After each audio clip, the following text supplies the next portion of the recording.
Good evening and welcome to a EuroConnect News special report. For the past 2 years, the landscape of global conflict has undergone a silent but seismic shift. The front lines are no longer defined solely by geography, but by digital boundaries. The weapons are lines of malicious code, sophisticated algorithms, and psychological manipulation deployed at scale. This is the new global war not declared, but perpetually waged in the shadows of our interconnected world. A war where the targets are not just military installations, but the very pillars of our modern society: hospitals, power grids, financial systems, and the sanctity of our personal data. Over the next 15 minutes, we will navigate the most critical cyber battlegrounds of the last 24 months, tracing the evolution of threats that have moved from disruptive nuisances to clear and present dangers to national security and public safety. We begin with the threat that became impossible for the public to ignore: ransomware. But the ransomware we've seen evolve over the last 2 years is not the ransomware of a decade ago. This is ransomware as a strategic weapon, designed not just to extort, but to paralyze. The inflection point was the May 2021 attack on the Colonial pipeline. For the first time, a cyber attack on a private company triggered a federal state of emergency in the United States. The fuel supply for nearly half of the U.S. East Coast was interrupted, leading to panic buying, shortages, and a stark national realization that our physical and digital infrastructures are inseparably linked. The company paid a ransom of roughly 75 Bitcoin, equivalent to $4.4 million at the time, to a criminal gang known as DarkSide, setting a dangerous and lucrative precedent. This event demonstrated a critical shift in the cybercriminal economy: the rise of ransomware as a service, or RAS. Groups like DarkSide, REvil, and Lockbit operate like sophisticated tech startups, developing malicious software and leasing it to affiliates who carry out the attacks. This franchising model has democratized high-level cybercrime, leading to an explosion in the frequency and ferocity of attacks. And the targets have become increasingly brazen.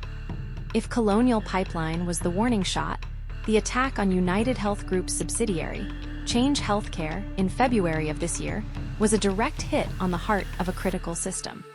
Change Healthcare processes nearly half of all medical claims in the United States. The attack, attributed to a group known as ALPHV or Black Cat, didn't just steal data, it encrypted systems, bringing the medical claims adjudication process to a standstill. Pharmacies could not process insurance. Patients faced delays in getting life-saving medications. Hospitals reported being unable to verify patient coverage or receive payments, creating a multi-billion-dollar cash flow crisis across the entire U.S. healthcare sector. Reports indicate UnitedHealth paid a ransom demand of $22 million in Bitcoin. This attack laid bare a terrifying reality. Cyberattacks are no longer just about data confidentiality. They are about attacking availability and integrity, with direct, tangible, and potentially fatal consequences in the real world. This is the era of cyber-physical convergence, where a digital breach has immediate physical repercussions. Parallel to this escalation in targeted disruption, the tidal wave of mass data breaches has continued unabated, eroding our digital privacy layer by layer. In August of 2021, T-Mobile confirmed a breach that compromised the personal data of over 53 million people.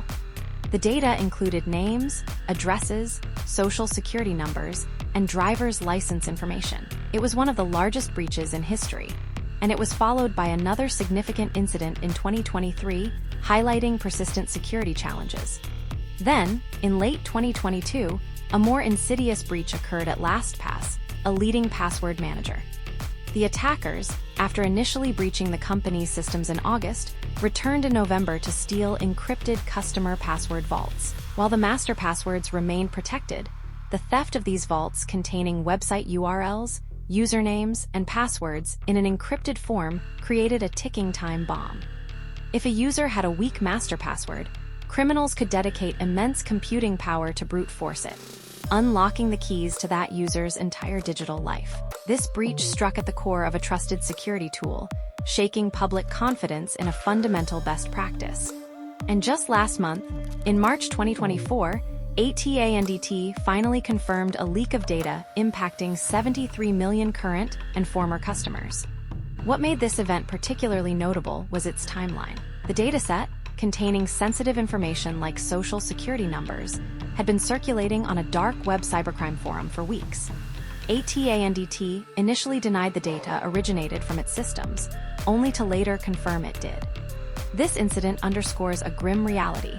Our personal data can be exfiltrated, sit in criminal hands for years, and resurface to cause harm long after the initial breach. It is a commodity in a vast, unregulated, and thriving dark market. But behind the financially motivated criminal gangs lies a more strategic and geopolitically charged threat: nation-state actors. Their objectives are not mere profit, but espionage, intellectual property theft, strategic positioning, and the ability to sow discord or disruption in times of crisis. Over the last 2 years, the activities of these state-sponsored groups have become more brazen, more destructive, and more deeply embedded in our critical infrastructure. A primary actor in this space has been groups linked to the People's Republic of China. In May of 2023, Microsoft and a coalition of Western intelligence agencies, including the U.S. Cybersecurity and Infrastructure Security Agency, exposed a campaign by a state-sponsored Chinese group they dubbed Volt Typhoon. The discovery was alarming not for what was stolen, but for what was accessed. Volt Typhoon had successfully compromised hundreds of organizations across critical infrastructure in the United States and Guam, including communications, maritime, transportation, and water and wastewater systems. Their methodology was particularly sophisticated. They practiced what is known as living off the land, or LOTL.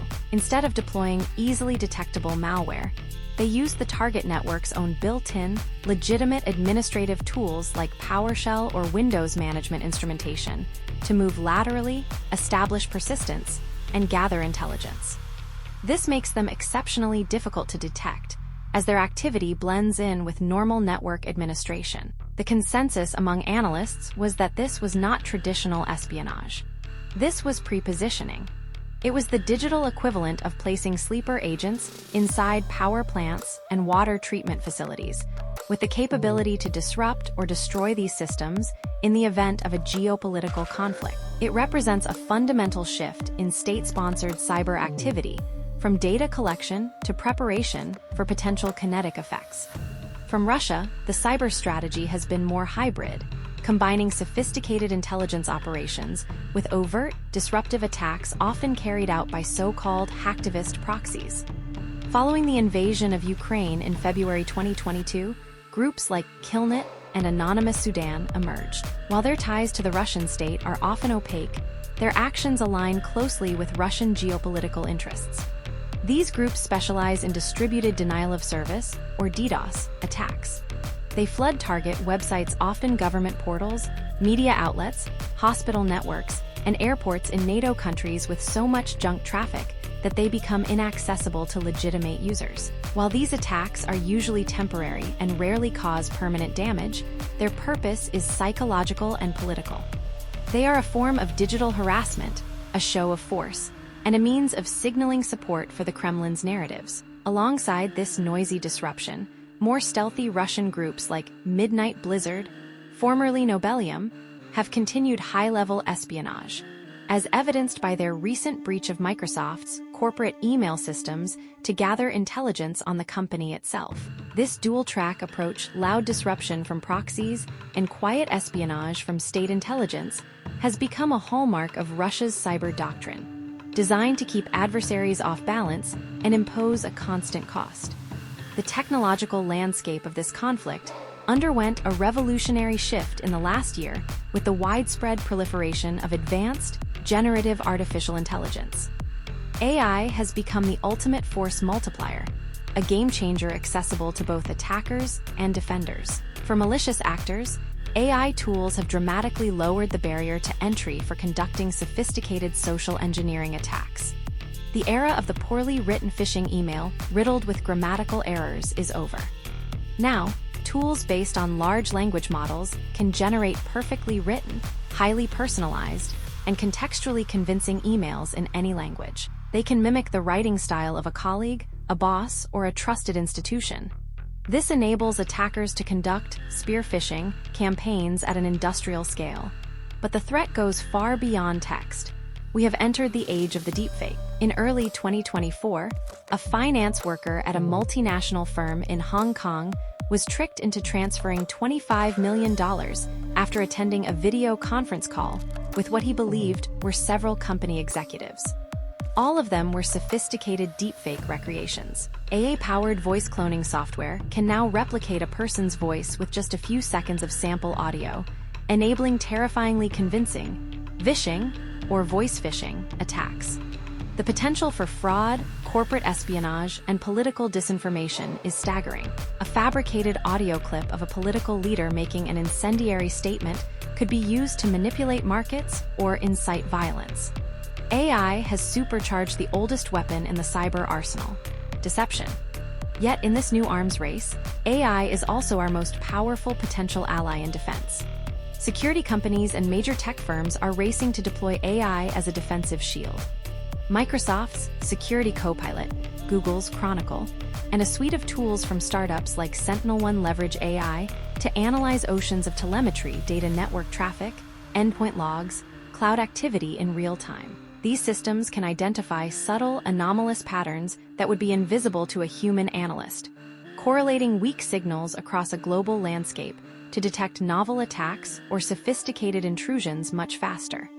They can automate threat hunting, summarize complex incidents, and even suggest response actions. The core challenge of the next 2 years will be the speed of this AI arms race. Will defensive AI evolve quickly enough to detect and neutralize the attacks generated by offensive AI? The asymmetry currently favors the attacker, who needs to find only one vulnerability, while the defender must guard every possible point of entry. This brings us to one of the most complex and systemic vulnerabilities in our digital world: the software supply chain. We do not build our digital infrastructure from the ground up. We assemble it from countless third-party components, libraries, and services. An attack on a single, widely used piece of this chain can have a cascading, global impact. We witnessed this catastrophically with the Log4Shell vulnerability in the Log4j logging library in late 2021. Log4j is a ubiquitous, open-source component used in everything from enterprise cloud servers to consumer devices. The flaw was trivial to exploit and gave attackers remote control over affected systems. The internet-wide scramble to patch was a historic event, highlighting our collective fragility. The pattern repeated in early 2024 with a series of critical, zero-day vulnerabilities in Ivanti's widely used Connect secure VPN appliances.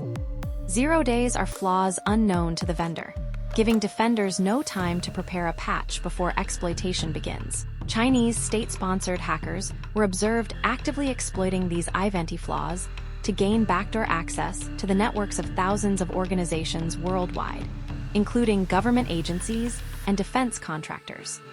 The situation required emergency directives from cybersecurity authorities, forcing organizations to take appliances offline, a painful but necessary disruption. And then, in March of this year, we encountered perhaps the most sobering supply chain story of all, a story that came terrifyingly close to a historic disaster. A lone volunteer developer named Andres Freund, while performing routine performance checks on a system, noticed anomalous behavior. His curiosity led to the discovery of a meticulously hidden backdoor in XZ-Utils, a critical data compression library embedded in nearly every Linux operating system on the planet. The backdoor was the result of a years-long, sophisticated social engineering campaign. An attacker using the pseudonym Jia Tan had patiently gained the trust of the open-source project's maintainers and gradually inserted malicious code that could allow remote execution on any system using a compromised version of the library. Linux underpins the vast majority of internet servers, cloud infrastructure, and embedded systems worldwide. Had this backdoor not been caught, it would have created a vulnerability of unprecedented scale, a skeleton key for its creators to access a significant portion of global digital infrastructure. Freund's discovery was not the result of a billion-dollar security program, but of human diligence, curiosity, and expertise. It exposed the profound fragility of the open-source ecosystem that powers our world, maintained often by a handful of overworked volunteers. and it highlighted how a single, targeted compromise could have broken the internet's backbone. So, what is the conclusion we must draw from these tumultuous 2 years? The narrative is clear. The cyber threat has graduated from a criminal enterprise and an espionage tool to a foundational, persistent condition of modern geopolitics and commerce. The actors are more numerous and diverse, from teenage script kiddies using AI to generate phishing lures, to organized crime syndicates running ransomware franchises, to the intelligence agencies of major world powers pre-positioning for conflict. The tools are more powerful and accessible, with AI democratizing advanced capabilities. And the consequences are more severe, directly impacting human health, safety, and economic stability. The path forward requires a paradigm shift in our collective response. For individuals, the basics are non-negotiable but more critical than ever. Use a reputable password manager and create long, unique passwords for every account. Enable multi-factor authentication everywhere it is offered, preferably using an authenticator app or a security key rather than SMS. And cultivate a mindset of healthy skepticism. Verify the sender, don't click on urgent links, and be wary of unusual requests, even from familiar voices. For corporations and critical infrastructure operators, the old model of perimeter defense is obsolete. The strategy must be assume breach. Adopt a zero-trust architecture that verifies every user and device continuously, limits access to only what is necessary, and monitors for anomalous behavior. Software bills of materials must become standard to understand supply chain risk, and patching critical vulnerabilities must be treated as an emergency operation, not a quarterly IT task. For governments and the international community, the task is even greater. Hardening critical infrastructure is a national security imperative that requires close public-private partnership. There must be a concerted effort to support the underfunded and overburdened open-source software ecosystem that we all depend on. And while fraught with difficulty, the world must begin the arduous work of establishing clearer norms and rules of engagement in cyberspace to deter the most destructive attacks. The last 2 years have shown us the stakes. The next 2 will test our resolve to secure the digital foundation upon which our future is being built. For EuroConnect News, this has been our special report on the cyber warfront. Stay vigilant, stay informed, and stay secure. Thank you for watching.